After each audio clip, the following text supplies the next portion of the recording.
low and menacing over Birmingham, Alabama, on the evening of November 10, 1972. Rain hammered the terminal windows in relentless sheets, blurring the runway lights into hazy streaks.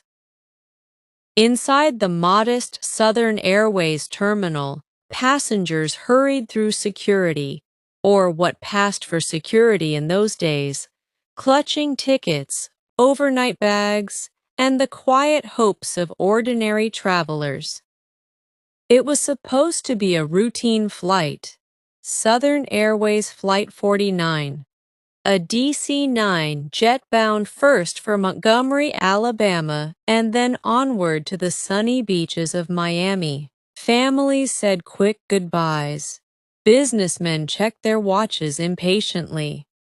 A young mother comforted her restless toddler while an elderly couple held hands, excited for their first trip to Florida in years.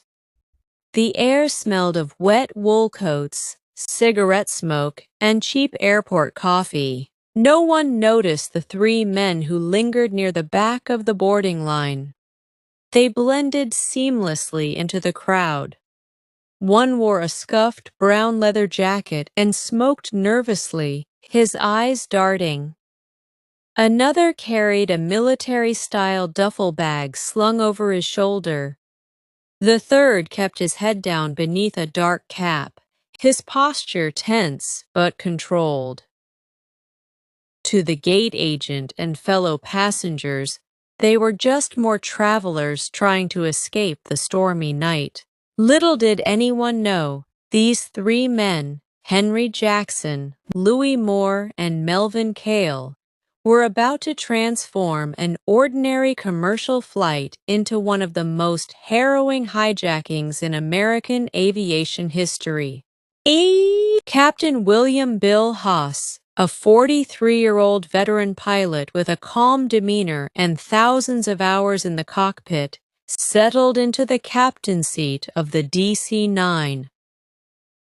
He had flown this route dozens of times and knew every bump and turn of the southern skies. Respected by his crew for his steady hand under pressure, Haas adjusted his headset and reviewed the flight plan. First Officer Harold Johnson, a capable and experienced co-pilot, sat beside him, scanning weather reports. Scattered thunderstorms loomed ahead, but nothing the seasoned crew couldn't handle. In the passenger cabin, flight attendant Donna Hall moved with graceful efficiency. At 28, she had that warm southern charm that put passengers at ease. "Evening, sir. Welcome aboard Flight 49. Your seat is right here by the window." She helped an elderly woman stow her bag, offered a blanket to a young mother traveling with two children, and exchanged pleasantries with a Vietnam veteran who looked like he hadn't slept in days. At precisely 7:05 p.m., the twin engines roared to life. The DC-9 accelerated down the rain-slicked runway and lifted gracefully into the turbulent Alabama sky. Rain lashed the windows as the lights of Birmingham disappeared beneath the clouds. For the first 20 minutes, everything felt perfectly normal. Passengers flipped through magazines, sipped lukewarm coffee, and chatted quietly. A little girl in seat 12. A pressed her small face against the window, mesmerized by jagged flashes of lightning illuminating the stormy clouds below. Then, without warning, the ordinary turned into nightmare. One of the men in the rear row stood up abruptly. In a swift, practiced motion, he drew a .38 caliber revolver from beneath his jacket. His companions rose beside him, one brandishing what looked like a live grenade, the other gripping another pistol. Chaos erupted instantly. "Everybody stay exactly where you are," The lead hijacker, Henry Jackson, roared, his voice cutting through the cabin like thunder. "This airplane now belongs to us. Nobody moves or I start shooting." Screams exploded throughout the narrow fuselage. A woman dropped her coffee cup, spilling hot liquid across her lap. The little girl in 12A began wailing in terror. Passengers instinctively ducked low in their seats, covering their heads with trembling hands. Heartbeats thundered in ears. Time seemed to slow. Donna Hall froze for a fraction of a second, her training battling raw fear. Her heart pounded so violently she could feel it in her throat, but she forced her voice to remain steady. "What do you gentlemen want?" she asked carefully, her southern accent soft but clear. Jackson shoved the barrel of his revolver inches from her face. "Shut your mouth and take us to the cockpit. Right now. Move!" The three hijackers marched forward aggressively, stepping over cowering passengers. One ripped the cabin interphone from its wall mount. Another waved the grenade menacingly, shouting threats to blow this whole damn plane to hell if anyone tried to be a hero. Panic rippled through the cabin like an electric current. A businessman loosened his tie and whispered prayers. The Vietnam veteran near the emergency exit stared at the grenade with pale, knowing eyes. He had seen enough explosives in Southeast Asia to recognize the real thing. In the cockpit, Captain Haas heard the frantic pounding on the reinforced door. Donna's voice came through tight with terror. "Captain, please open up. They have guns." The instant the lock clicked open, the hijackers stormed inside. Jackson pressed his revolver hard against Haas's neck, the cold metal biting into his skin. "You fly where we tell you, Captain," Jackson snarled, his breath hot and ragged. "Or every single person on this plane dies tonight." The cockpit fell into a heavy silence, broken only by the steady roar of the jet engines. Haas kept his hands firmly on the controls, his voice remarkably composed. "How many weapons do you have?" he asked quietly, buying precious seconds. "Enough to kill everybody on board," Jackson replied coldly. He thrust a crumpled sheet of paper at the pilots. The demands were outrageous, even for the hijacking-prone 1970s. $10 million in unmarked cash, an astronomical fortune in 1972. The immediate release of political activist Angela Davis, then facing high-profile charges. Bulletproof vests, helmets, and other protective gear. Full tanks of fuel at every stop. Complete cooperation from the United States government. Failure to comply, they warned, would result in the plane being deliberately crashed into a populated city. First Officer Johnson exchanged a stunned glance with Haas. $10 million? This was no ordinary skyjacking for a quick escape to Cuba. These men had grander, more desperate ambitions. Back in the passenger cabin, terror had taken complete hold. Some passengers prayed silently, lips moving without sound. Others cried openly, tears streaming down faces. College student Rebecca Turner, just 19 years old and traveling with her mother to visit relatives in Miami, gripped her mother's hand so tightly her knuckles turned white. "Mom," she whispered shakily, voice barely audible over the engines. "Are we going to die?" Her mother forced a trembling smile. though her eyes betrayed deep fear. "No, honey, we're going to be okay. Just stay calm, like the crew says." But neither of them truly believed it. The air grew thick with the scent of fear, sweat, stale breath, and terror. The plane diverted sharply toward Jackson, Mississippi. On the ground, FBI agents, local police, and airline executives scrambled into emergency command centers. Hijackings had become disturbingly common in the late 1960s and early 1970s, but this one was escalating with terrifying speed. The hijackers were heavily armed, politically motivated, and appeared willing to die for their cause. Innocent families, children, elderly passengers, ordinary Americans were now pawns in a deadly game. Radio contact was established with authorities. "This is the Federal Bureau of Investigation," the lead negotiator said in a carefully measured tone. "We are prepared to cooperate, but we need proof that the passengers are safe and unharmed." Jackson's response was chilling. He grabbed a middle-aged traveling salesman from his seat, a man who had been trembling uncontrollably, and shoved him toward the cockpit microphone. "Tell them you're alive," Jackson demanded, pressing the gun to the man's temple. The salesman's voice cracked with raw fear. "Please, please help us. They have guns and a grenade. Don't try anything, or they'll kill us all." The microphone was ripped away. "You've got until midnight," Jackson barked, "or this plane becomes a fireball."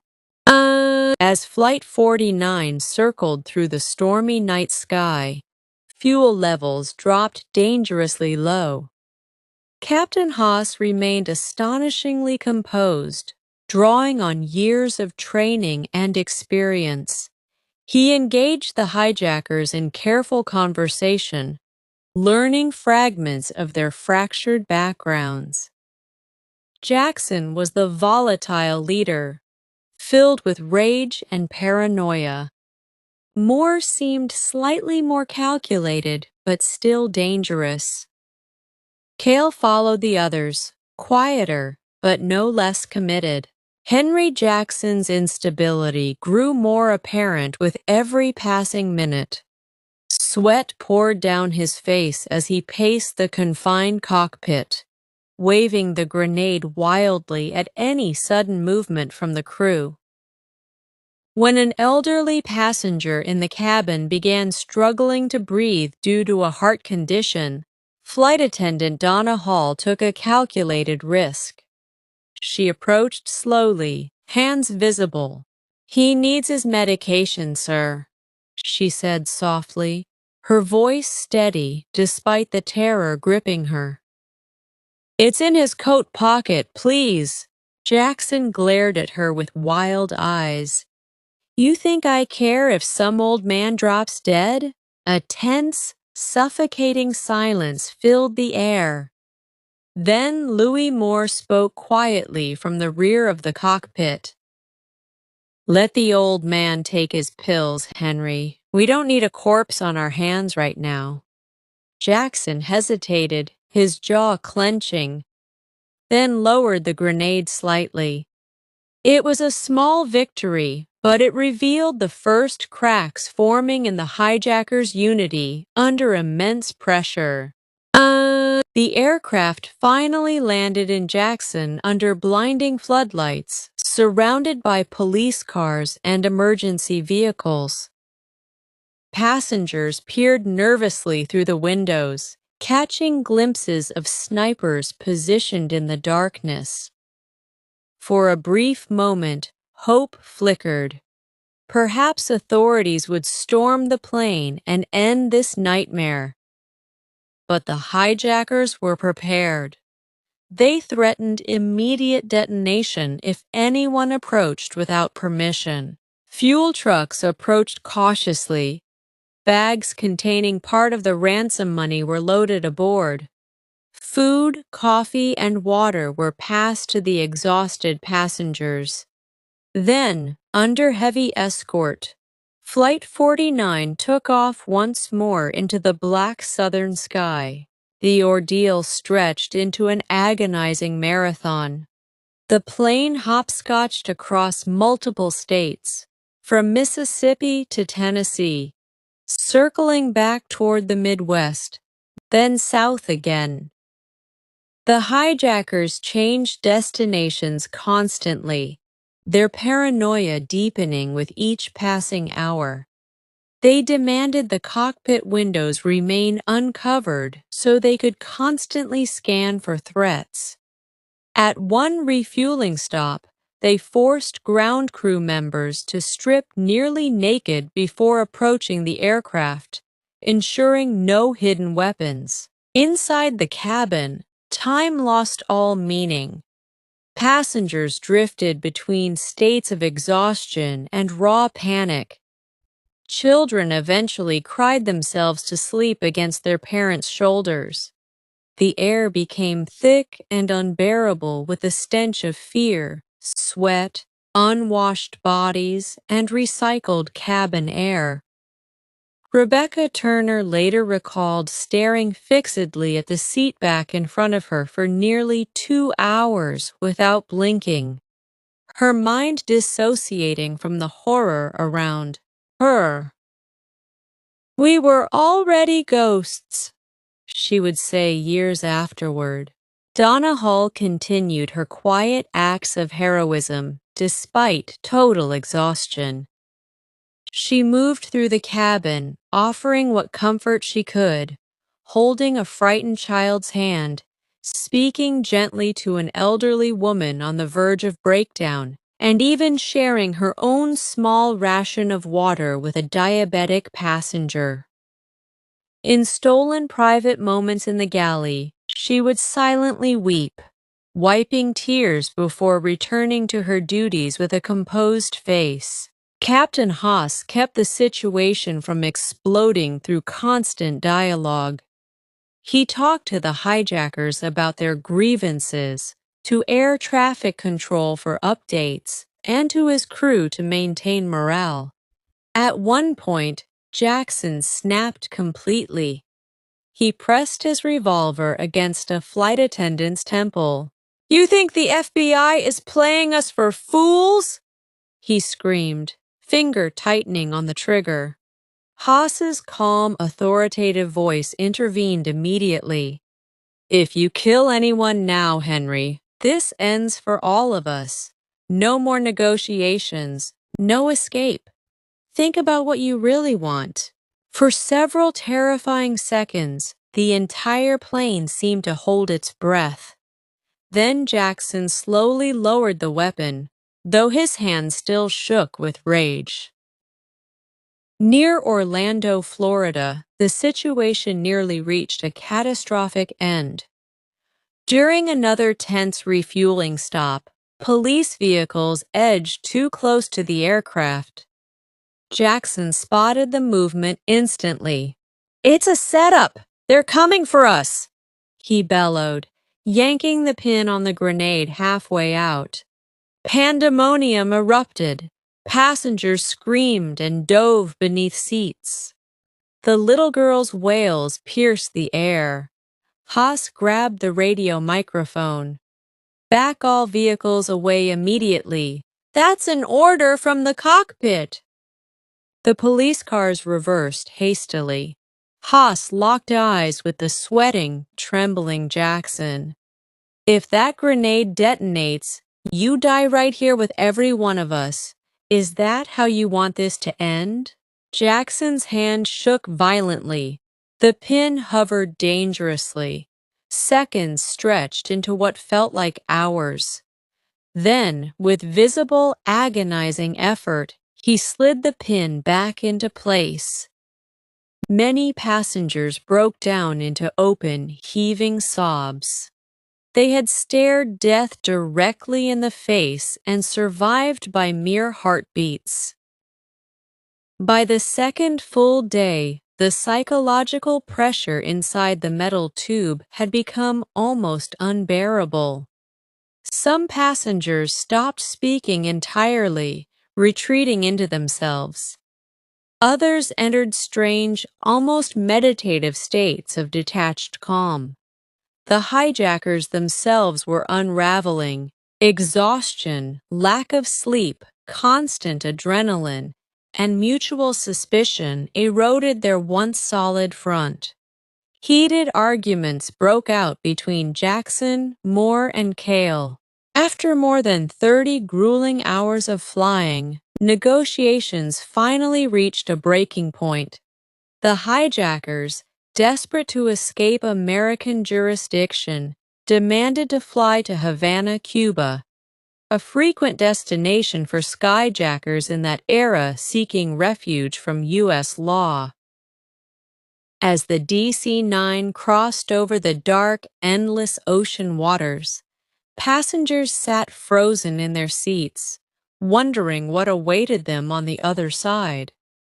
Would Cuban authorities grant landing permission, arrest the hijackers, or open fire on the plane? When the wheels finally touched down on Cuban soil near dawn, waves of relief washed over the exhausted passengers. Many openly sobbed with gratitude. But the nightmare had one final chapter. Armed Cuban soldiers and military trucks immediately surrounded the aircraft under blazing floodlights. The hijackers argued violently among themselves inside the Rice cockpit. One pushed for surrender, another wanted to demand more fuel and continue fleeing. Captain Haas seized the moment of their discord. "It's over," he told them quietly but firmly. "Let these people go. You've made your point." After prolonged, tense negotiations with Cuban officials, the hijackers finally capitulated. One by one, the 31 passengers and crew members emerged from the aircraft into the bright morning light. Some kissed the tarmac. Others collapsed in tears of pure exhaustion and joy. Rebecca Turner clung tightly to her mother as photographers captured the emotional scenes that would soon flood newspapers and television screens worldwide. Donna Hall stepped off last among the cabin crew, looking utterly drained but unbroken. Captain Haas remained aboard until every last passenger and crew member was safely off the plane, true to the responsibility he carried as captain. Only then did he walk down the stairs, stepping into history. The aftermath and lasting legacy. The 3 hijackers were taken into Cuban custody. The ransom money they had received, ultimately around $2 million of the original $10 million demanded, became entangled in complex international disputes between the U.S. and Cuban governments for years. Back in the United States, the hijacking of Southern Airways Flight 49 sent shockwaves through the aviation industry and the nation. It exposed critical vulnerabilities in 1970s airport security and became a defining catalyst for sweeping reforms. Widespread installation of metal detectors, stricter passenger screening procedures, hardened cockpit doors, and new federal protocols for handling hijackings. What had once been a relatively porous system of air travel would never be the same again. For the survivors, the emotional and psychological scars ran incredibly deep. Many suffered from lifelong nightmares, panic attacks triggered by loud noises, and a profound fear of flying. Some never boarded another airplane. Rebecca Turner, years later, described the experience as fundamentally changing her sense of safety in the world. Donna Hall continued her career, but carried the weight of those hours for the rest of her life, often reflecting on the quiet courage required to comfort others while terrified herself. Captain Bill Haas remained humble about his role. When asked by reporters how he survived the ordeal, he simply replied, "Yes." When asked if he had been afraid, a single word carrying the weight of 2 days of unimaginable tension. He and his crew were hailed as heroes, yet they insisted the real heroes were the passengers who endured without losing their humanity. In the decades that followed, aviation historians and safety experts continue to study Flight 49 as one of the most intense and prolonged hijackings of the dangerous golden age of skyjackings. It stood as a stark reminder of an era before modern security, when boarding a plane meant stepping into uncertainty, when ordinary people could suddenly find themselves prisoners in the sky. Yet beyond the politics, security changes, and headlines, the story of Southern Airways Flight 49 remains profoundly human. It is a testament to endurance under extreme pressure, to the power of calm leadership in chaos, to flight attendants who became anchors of hope, to strangers who offered comfort to one another in the darkness, to the fragile but resilient thread of humanity that persists even when fear rules the sky. On that stormy November night in 1972, 31 ordinary people boarded a routine flight home. Instead, they entered the pages of history. For over 30 harrowing hours, suspended between heaven and earth, they faced pure terror and emerged forever changed but alive. That survival, in the end, was the true miracle. Closing note. Thank you for experiencing this extended cinematic retelling of the terrifying true story of Southern Airways Flight 49. These long-form narratives honor the courage, fear, survival, and human spirit of those who lived through history's most dramatic moments. If you found yourself gripped by this journey through the skies of fear, please like, subscribe, and turn on notifications. There are countless more untold stories of resilience, disaster, mystery, and triumph waiting to be shared. Stay safe, stay curious, and we'll see you in the next story.